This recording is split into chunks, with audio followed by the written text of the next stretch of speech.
네, 즐거운 추석 되시길 바랍니다. 네, 여러분 아직도 우리는 아멘 실험 중입니다. 그렇죠? 아멘 실험을 시작한 지 2주, 3주 차에 들어드는데 인원이 점점 줄고 있어요. 그래요. 한두 주만 더 해봅시다. 제가 가끔씩 이스라엘 역사, 구약의 역사에 대해서 말씀드릴 때가 있습니다. 그러면 보통 규진이가 대답을 많이 하는데 규진이 오늘 안 왔네요. 큰일 났네요. 자, 그래도 여러분 모두가 자신 있게 대답할 수 있는 그날까지 좀 공부라고 생각해 보시고 한번 해봅시다. 자, 이스라엘의 맨 처음 왕 이름이 누구였습니까? 사울이었습니까? 사울이에요. 이스라엘의 맨 처음 왕 이름이 무엇입니까? 사울. 그렇습니다. 역시. 그 다음은 다윗입니다.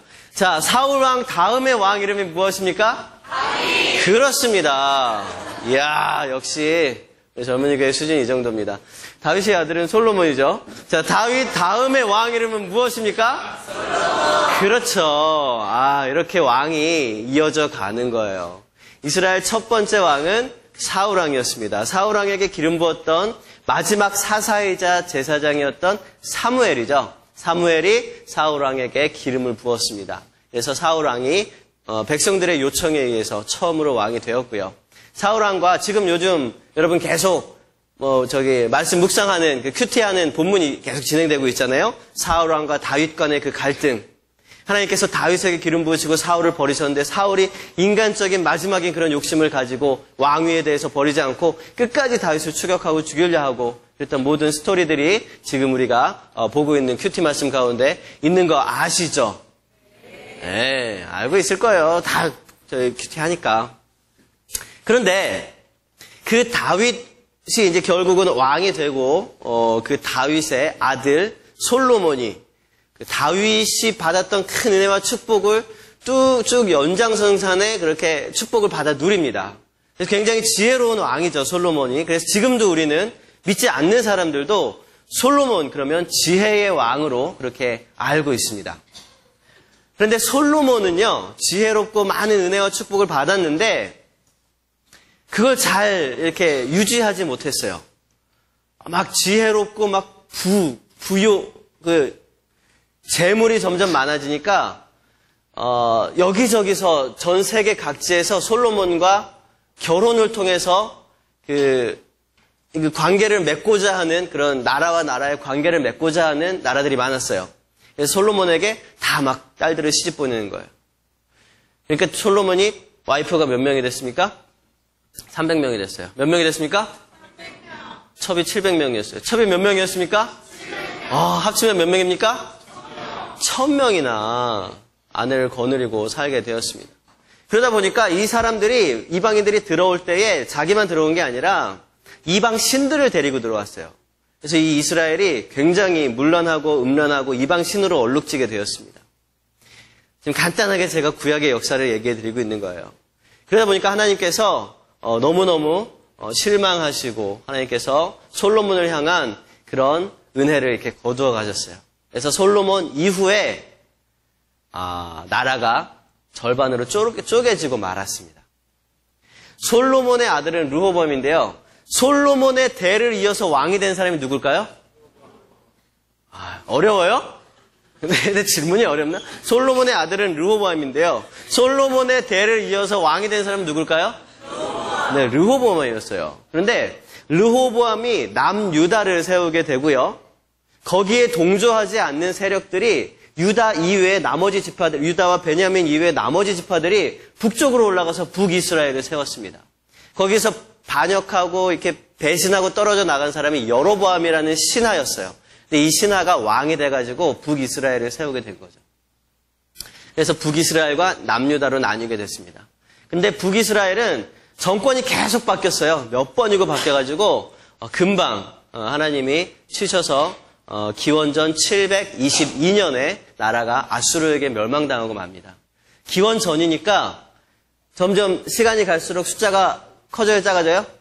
작아지겠죠. 722년에 멸망당하고 쭉 한 150년 정도 지나서 기원전 586년 그때쯤에 남유다도 멸망을 당하게 됩니다. 남유다는 바벨론 제국에 의해서 멸망을 당합니다.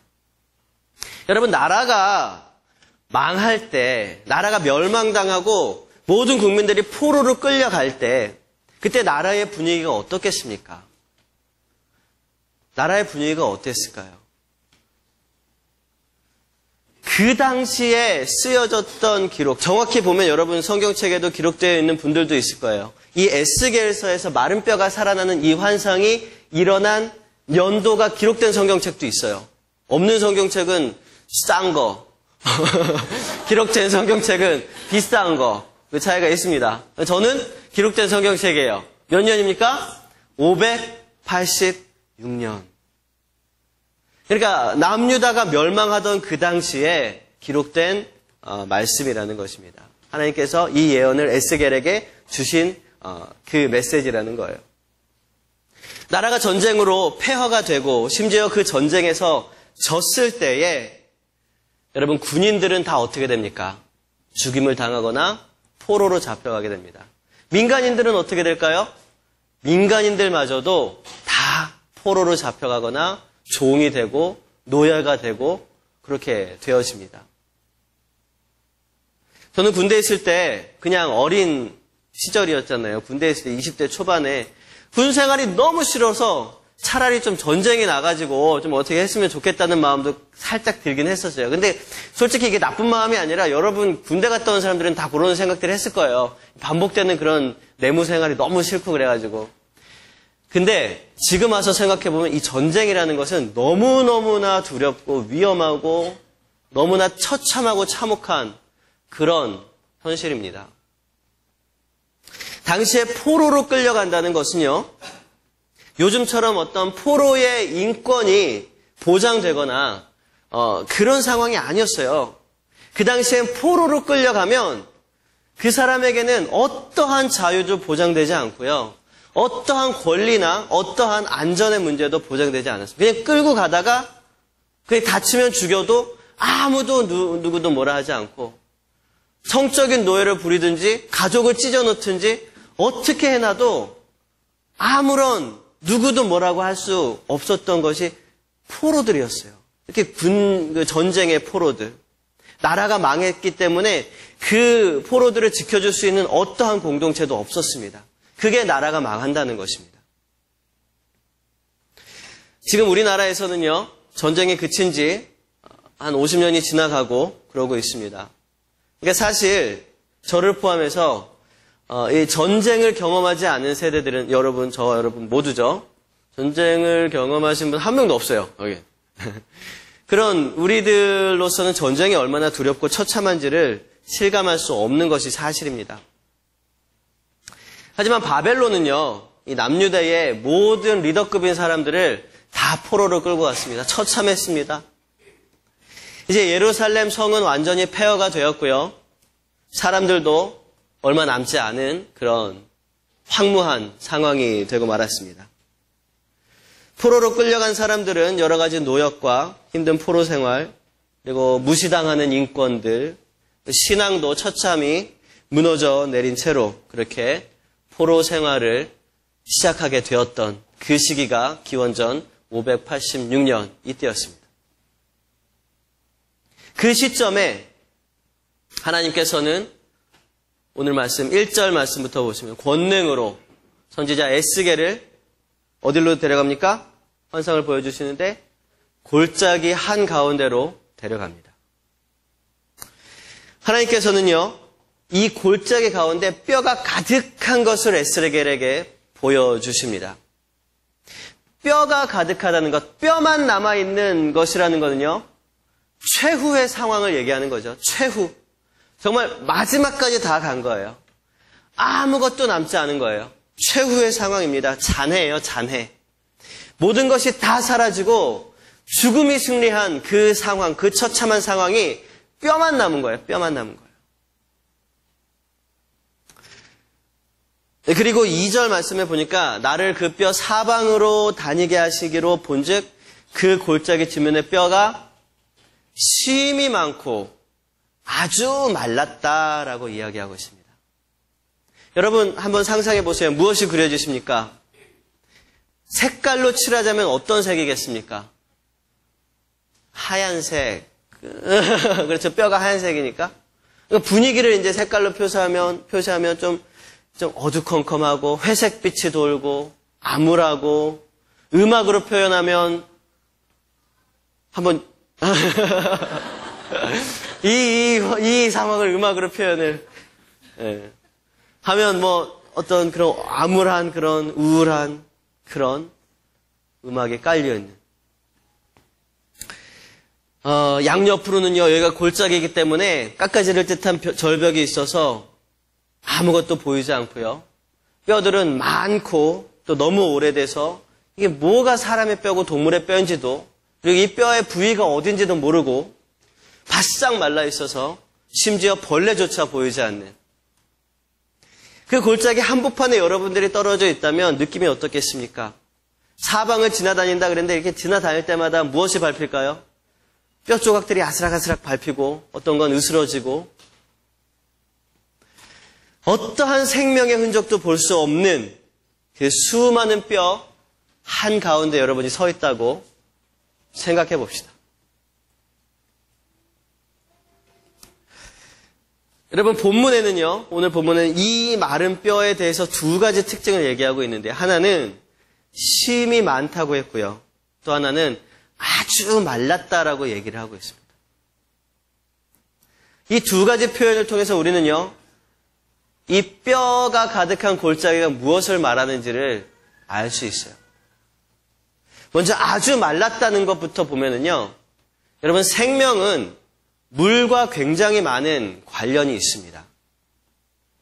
사람이 음식을 먹지 않아도요, 물만 먹어도 꽤 오랜 시간을 버틸 수 있다고 합니다. 하지만 물조차 먹지 않으면 그는 금방 탈진해서 금방 지치고 죽게 된다고 합니다. 그리고 우리가 태어나기 전에 어머니의 자궁 속에는 양수로 가득 차 있습니다. 물 속에 있다가 태어나는 거예요.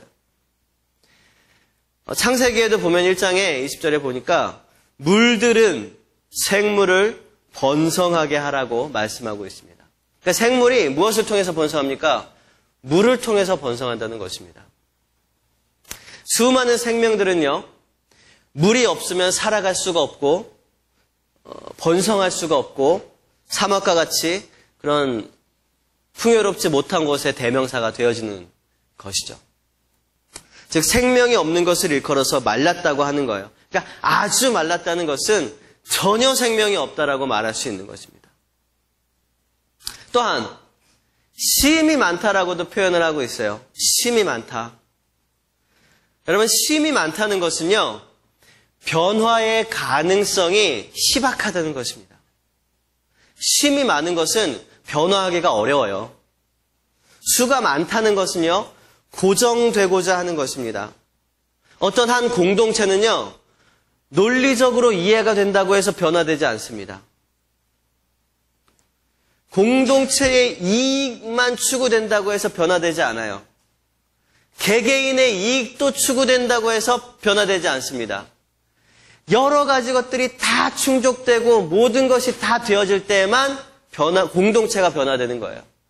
그러니까 공동체 자체가 한 무리가 변화된다는 것은요, 굉장히 희박한 일입니다. 어려운 일이에요. 한 사람이 바뀌기는 어렵지 않습니다. 하지만 한 공동체가 바뀌기는 너무나 어렵습니다. 그래서 한 가정이 있으면 그 가정이 우상 숭배가 끊어지고 예배가 드려지기까지는 너무 오랜 세월이 지나가게 되는 거예요. 그동안 우리는 기도를 쌓아야 되고 개인이 다 바뀌어져야 되는 거예요. 그러니까 이 뼈가 쉼이 많다는 것은 그만큼 변화되기 어렵다는 것을 말합니다. 변화를 두려워하고 생명력도 없고 저 어두운 바닥에 웅크리고 그러고 있는 모습이 바로 마른 뼈로 가득한 그 건조하고 어두운 골짜기의 모습입니다. 그 한복판에서 하나님께서는 에스겔에게 물으셨습니다. 이 뼈들이 능히 살겠느냐? 이 뼈들이 능히 살겠느냐? 주어가 무엇입니까? 이 뼈. 이 뼈들이 살 수 있겠느냐? 이 뼈들이 무엇을 하면 살아갈 수 있겠느냐? 이 뼈들이 스스로의 능력으로, 스스로의 의지로 살아갈 수 있겠느냐? 다시 생명을 소생할 수 있겠느냐? 있겠습니까? 아니에요. 이 뼈들은요, 무슨 일이 있어도 자기 스스로의 능력으로는 살아날 수가 없어요. 살아날 수가 없죠. 심지어 거기에 힘줄과 살갑과 그 가죽이 덮여 있다 할지라도 생명이 떠난 사람은 스스로 살아날 수가 없습니다. 그러나 오늘 본문 5절 말씀에 보시면요, 주 여호와께서 이렇게 말씀하십니다. 내가 생기를 너희에게 들어가게 하리니 너희가 살아나리라. 내가 생기를 너희에게 들어가게 하리니. 내가 누굽니까? 하나님이에요. 하나님이 생기를 너희에게 들어가게 하리니, 하나님이 주어가 되면은요, 생명이 살아날 수 있습니다. 마른 뼈들 안에 생기가 들어가게 될 수 있습니다. 누가 주인이 되면은요, 하나님이 주인이 되면, 하나님이 주권을 갖기 시작하면 마른 뼈 가운데도 생명이 들어갈 수 있어요. 생기가 들어가서 극히 큰 군대가 될 수 있다는 것입니다. 여러분, 주권을 하나님께 맡기시길 바랍니다. 주권을 하나님께 맡기시길 바랍니다. 잊어버리셨습니까? 여러분의 주권을 하나님께 맡길 때에 여러분, 마른 뼈와 같은 우리의 상황 가운데서 생명이 없다, 소망이 없다라고 말하는 그 모든 환경 가운데서 생명이 불어일으키고 극히 큰 군대가 되어지는 것입니다. 그런데요, 그 방법이 하나님의 명령으로 되어지시는데 그 방법이 대언이라는 방법으로, 대언이라는 방법으로 되는 것입니다. 대언이 뭡니까? 대신 말하는 거예요. 사람으로서는 할 수 없는 상황이에요. 뼈로서도 할 수 없는 상황이에요. 아무것도 할 수 없는 상황이지만 하나님의 말씀을 대언하는 것은 하나님의 말씀의 능력이 있기 때문에 할 수 있습니다. 무슨 말씀을 대언하냐 하면은요, 오늘 말씀을 보니까 4단계에 걸친 그런 회생을 명령하시는 것입니다. 첫 번째 단계는 힘줄이에요. 몇 절입니까? 6절에 보니까 4단계로 딱 이루어지죠. 첫 번째는 힘줄입니다. 힘줄이 무엇이겠습니까? 힘입니다. 힘. 재력. 혹은 의식주와 같은 우리 삶에 꼭 필요한 부분들입니다. 1차적인 필요들이죠. 1차적인 필요. 그런 여러 가지 1차적인 필요가 우리에게 필요하다 그랬어요. 2주 전에 우리는 얘기했죠. 필요합니까? 안 합니까? 필요해요. 그리고 우리가 그것을 필요로 하는 것도 하나님께서는 알고 계십니다. 실상 우리가 사회생활을 함에 있어서 이 1차적인 필요들, 의식주, 여러 가지 재물, 힘, 이런 것들은 너무나 세속적인 것이다 라고 치부하여 버리기에는 너무나 실질적으로 중요한 부분들입니다. 이 힘줄입니다. 이것이 힘줄이에요. 두 번째 회생되어야 될 부분이 뭐냐면 살입니다. 살. 여러분, 살 좋아하십니까? 살은요, 우리에게 양분을 공급해 줍니다. 지식, 학력, 학문, 어떤 사상, 이런 것들이라고 볼 수가 있겠네요. 우리는 아무리 돈과 힘이 있다 해도 머리가 비어있으면 살아갈 수가 없습니다. 아무리 재물이 많아도, 많은 돈을 유산으로 상속을 받아도 머리가 비어있으면 그거 금방 다른 사람들한테 다 막 뺏겨버려요. 아무것도 할 수가 없습니다. 힘이 아무리 좋아도 이 머릿속에 어떤 정신적인 그런 것들이 제대로 세워져 있지 않으면 이거 다 잘못된 것으로 사용되어 버리고 맙니다. 반면에 너무 비정상적인 지식의 추구는요, 비만이에요, 비만. 머리만 커지는 것입니다. 비만이 정상입니까? 아니에요. 염세적이고 비합리적인 그런 세계관을 갖게 됩니다. 우리에게는요, 살이 전혀 없어도 안 되지만 너무 많아도 안 됩니다. 적당량의 그런 사기를 필요합니다. 그게 2차적인 필요입니다. 여러 가지 학문과 지식 이런 것들이에요. 그 다음으로는 무엇입니까? 가죽이 덮여져서 가죽이 회복된다고 하고 있어요. 가죽. 이 모든 것들, 우리의 힘줄과 살과 그런 여러 가지 1차적, 2차적인 필요들이 균등하게 발전할 수 있도록 하는 부분이 이런 피부입니다. 저희 가죽입니다. 가죽, 피부. 우리의 가족이나 친구, 그런 어떤 관계로 우리가 비유할 수 있을 것 같아요. 우리는 혼자 살아가는 사람이 아닙니다. 우리는 여러 관계들을 통해서 공동체를 이루고 살아갑니다. 크고 작은 공동체를 이루고 살아가는데요. 우리는 가족이라는 공동체 안에 들어있는 반면에 학교라는 공동체 안에도 있고요. 직장이라는 공동체 안에도 있습니다. 이건 어떤 울타리를 말하죠. 울타리. 이 울타리는요, 우리를 구속할 때도 있지만 대부분의 경우 우리를 보호하기 위해서 존재하는 것들입니다. 우리는 이 울타리 안에서 교육받고 자라나고 성숙하게 됩니다. 이 울타리를 우리는 가족이라고 볼 수 있습니다. 공동체, 관계. 그러나 우리에게 이 네 번째, 회복되어야 될 네 번째, 생기가 없다면 우리는 결코 살아있는 것이 아닙니다. 우리 안에 하나님께서는 생기를 주신다고 하셨습니다. 우리는 이 생기를 통해서 삶을 얻을 수 있어요.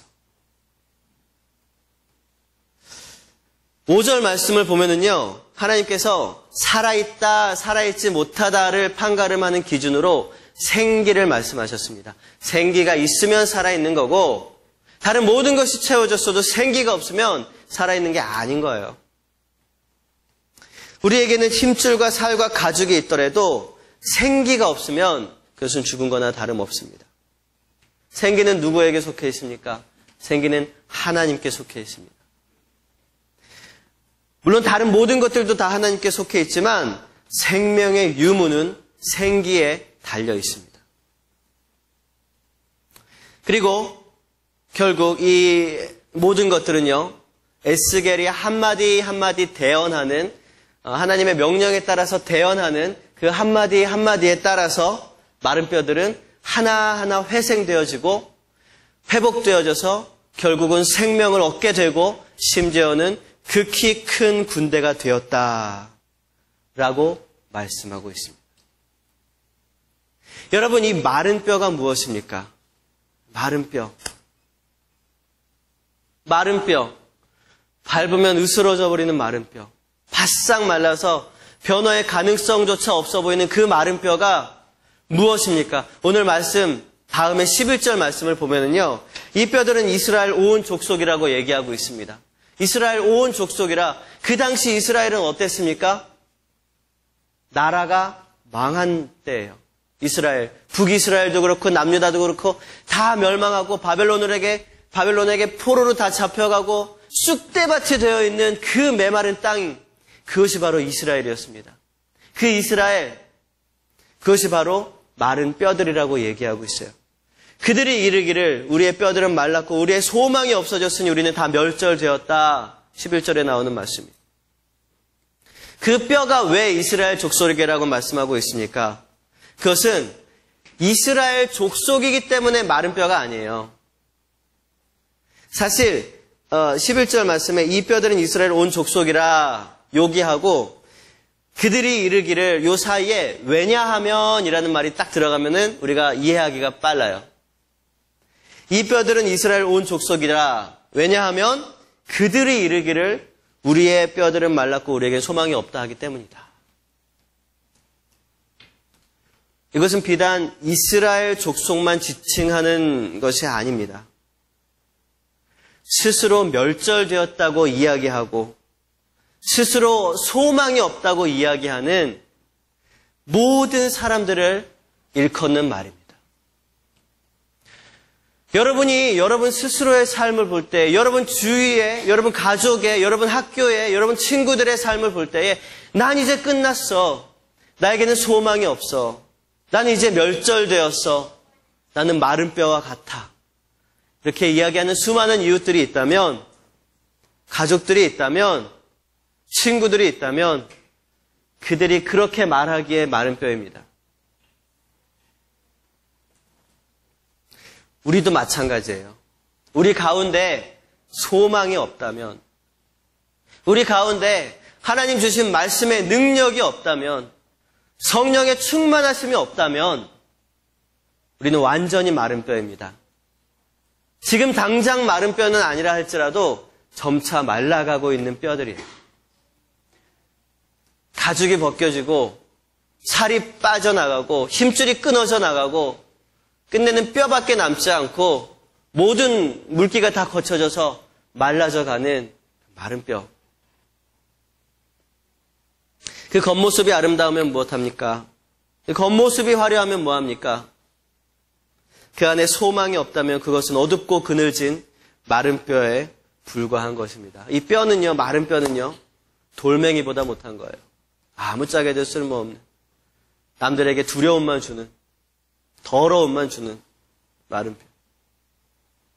여러분, 마른 뼈와 같은 곳이 여러분의 직장입니까? 마른 뼈와 같은 곳이 여러분의 가정입니까?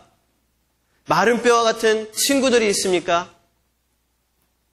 사람의 어떠한 계획이나 노력이 아닌 하나님의 명령에 따라서 하나하나 하나님의 말씀을 선포하다 보면 그 마른 뼈와 같은 땅에 하나님의 극히 큰 군대가 서게 될 줄로 믿습니다. 이제 여러분 선택해야 됩니다. 그 마른 뼈 한복판에서 가장 좋은 자리를 차지하고 앉아서 움직이지 않는 편안함과 노력하지 않고 저항하지 않는 안일함, 그 한가운데 선택해서 점점 마른 뼈가 되어 가던지, 아니면 하나님의 말씀을 붙들고 소망 없는 이 땅 가운데 마른 뼈 한 복판에서 외쳐서 사방으로부터 불어오는 생기를 저들에게 입히고 극히 큰 군대로 그 마른 뼈들을 세워가든지, 둘 중에 하나를 우리는 선택해야 합니다. 언제까지 마른 뼈들과 함께 하시겠습니까? 언제까지 마른 뼈들을 보면서 위안을 얻으시겠습니까? 난 저렇게 마르지 않았어. 난 저렇게 건조하진 않아.